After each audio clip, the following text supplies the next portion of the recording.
Vijayawada collectorate వద్ద ఉద్రిక్తత వాతావరణం నెలకొంది. గవర్నర్ బంగ్లాకు చేరుకునేందుకు విద్యార్థులు ఒక్కసారిగా బయలుదేరడంతో గందరగోళం చోటు చేసుకుంది. దీనికి సంబంధించిన మరింత సమాచారం విజయవాడ నుంచి మా ప్రతినిధి అబ్దుల్ యాకూబ్ అందిస్తారు. విజయవాడలో ఉద్రిక్త వాతావరణాలు కొనసాగుతున్న పరిస్థితులు ఉన్నాయి. అదేవిధంగా ముఖ్యంగా గవర్నర్ బంగ్లాకి వెళ్ళడానికి స్టూడెంట్స్ ఇప్పటికే పర్మిషన్ కోసం వెయిట్ చేస్తున్న నేపథ్యంలో ఒక్కసారిగా గవర్నమెంట్ బంగ్లాకి వెళ్లేందుకు దూసుకువెళ్ళడం జరిగింది. కొంతమంది విద్యార్థి సంఘ నాయకులు ఉన్నారు, వాళ్ళతో మాట్లాడే ప్రయత్నం. అసలు ఏం జరిగింది, ఎందువల్ల అంత ఆవేశంగా బయటికి వెళ్ళడం జరిగింది? మేము చెలో గవర్నర్ ఆఫీస్కి పిలిపించడం జరిగింది. ఏఐఎస్ఎఫ్ వామపక్ష ఆధ్వర్యంలో ఏదైతే దేశవ్యాప్తంగా విద్యార్థులు మాకు అన్యాయం జరిగింది, ఈరోజు ప్రశ్న పత్రాలు లీకేజ్ జరిగినాయి, 1 కాదు 89 పత్రాలు లీకేజ్ అయినాయి, తిరిగి నైతిక బాధ్యత వహిస్తూ కేంద్ర విద్యాశాఖ ధర్మేంద్ర రాజీనామా చేయాలని చెప్పి ఢిల్లీ జంతర్ మంతర్లో శాంతియుతంగా నిరసన చేస్తున్నటువంటి వారిపైన లాఠీ చార్జ్ చేసి రక్తం చిందించే విధంగా చేశారు. దీన్ని మేము నిరసిస్తూ చెల్లు రాజ్భవన్ పిలిపించినాం.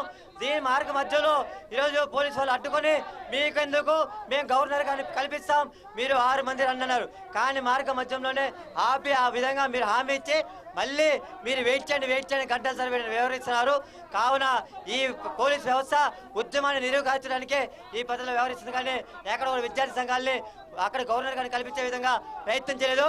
కాబట్టి మీరు కల్పిస్తారా, మమ్మల్ని కలవమంటారని చెప్పి అన్ని వామపక్ష విద్యార్థి సంఘాలు చెలో రాజ్భవన్కి గాంధర్ రోడ్డు పైన తరలితున్న సందర్భంలో మమ్మల్ని పట్టుకొని భౌతికంగా దాడి చేయడాన్ని మేము తీవ్రంగా ఖండిస్తున్నాం. ఇప్పటికే అరెస్టుల నేపథ్యంలో కూడా అరెస్ట్ చేసేందుకు సిద్ధమవుతున్నారు పక్కన పోలీసులు. కానీ పర్మిషన్ లేకుండా ఏ విధంగా మీరు గవర్నర్ బంగ్లాకి వెళ్ళాలనుకుంటున్నారు? ఇప్పుడు ఎక్కడో ఒకరికో ఇద్దరికో అన్యాయం జరిగింటే తర్వాత ఏదో కొంత సమయం తీసుకుంటే మిమ్మల్ని పర్మిషన్ పెట్టుకొని మిమ్మల్ని కోరి మీకేమైనా గవర్నర్ గారికి తెలియదని మేము అడుగుతున్నాం. ఈ రాష్ట్రంలో ఉన్నటువంటి గవర్నర్ గారికి దేశవ్యాప్తంగా జరుగుతున్నటువంటి నీటి విద్యార్థులపైన ఈరోజు విద్యార్థులు ఏ విధంగా ఆందోళన చేస్తున్నారు, వేలకు మంది విద్యార్థులపైన లాఠీ చార్జ్ జరుగుతున్నా, రక్తం చిందిస్తున్నాం, మౌనంగానే ఉన్నారు. కావున మేము వెళ్ళి మీరు పర్మిషన్ ఇప్పించలేరు కాబట్టి మేమైతే పోలీస్ వ్యవస్థను గౌరవించాం, కాకి చొక్కాను గౌరవించాం. మీరు సమయాన్ని ఇవ్వండి, మేము కల్పిస్తా ఉన్నారు. ఇప్పుడే 6 మంది అన్నారు, ఇక్కడ 50 మంది ఉంటే 6 మంది రండి, సంఘానికి ఒక రిప్రజెంటేటివ్ ఉన్నారు. మేము గౌరవించాం, వారు చెప్పిన వాటికి కట్టుబడి ఉన్నాం. కానీ ఏం చేశారు, మళ్ళీ వాళ్ళు నిర్లక్ష్యంగా ఉన్నారు. కాబట్టి మీరు కల్పించలేరు, మేము నిర్ణయించుకున్న కార్యక్రమానికి మేము కట్టుబడి ఉంటామని చెలో రాజ్భవన్కి వెళ్తున్నాం.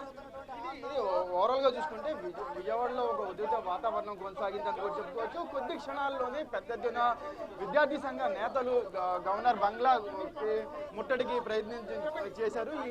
ఈ పరిస్థితుల్లో పోలీసులు వెంటనే అడ్డుకోవడం జరిగింది. వారందరినీ మార్కెట్లో బయటికి తీసుకురావడం జరిగింది. కొంతమందిని ఇప్పటికే అదుపులో తీసుకొని విజయవాడలోని వివిధ పోలీస్ స్టేషన్లకి అయితే తరలించిన పరిస్థితి ఉంది. కానీ ప్రస్తుతానికైతే కొంతమంది స్టూడెంట్ లీడర్స్ ఇప్పటికి కూడా పర్మిషన్ కోసం వెయిట్ చేస్తున్న పరిస్థితి అయితే ఇక్కడ కనిపిస్తుంది. ఖచ్చితంగా మేము గవర్నర్ బంగ్లాకి వెళ్తాము, గవర్నర్ గారిని కలుస్తాము, వినతి పత్రాన్ని అందజేస్తాము, ప్రశాంతమైన వాతావరణానికి వెళ్ళాలని అనుకున్నాము. కానీ ఇక్కడ పోలీసులు పర్మిషన్ ఇవ్వని పరిస్థితుల్లో మేము వెళ్లాల్సి వచ్చిందని కూడా విద్యార్థి సంఘాలు అయితే చెప్తున్న పరిస్థితి. కెమెరా పర్సన్ కిషోర్తో యాకూబ్, విజయవాడ నుండి.